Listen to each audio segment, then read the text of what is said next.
हरियाणा और जम्मू कश्मीर विधानसभा चुनाव के नतीजे आने के बाद अब 15 अक्टूबर को चुनाव आयोग ने महाराष्ट्र और झारखंड विधानसभा चुनाव की तारीखों का ऐलान कर दिया है।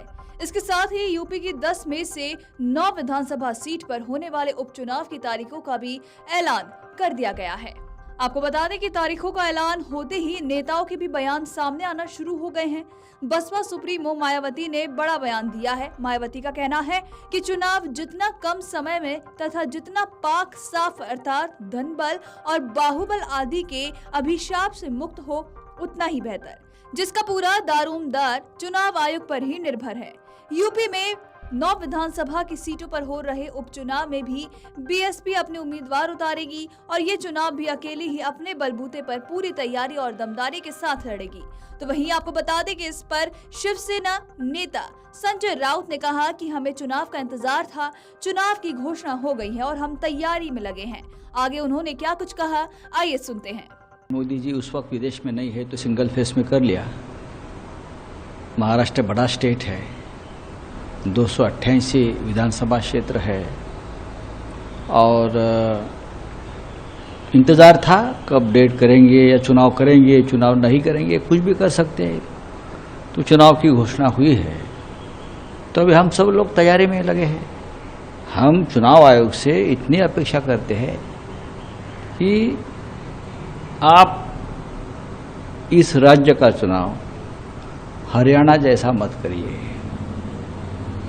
हरियाणा में जो हुआ है पूरी देश की जनता देख रही है, चाहे ईवीएम हो, चाहे पोस्टल बैलेट हो, चाहे जो सत्ताधारी पार्टी की जो सब सामने आई है बातें। महाराष्ट्र में ज़्यादा हो रहा है, पैसों का खेल चलेगा, पुलिस का और यंत्रणा का भी मिसयूज होगा।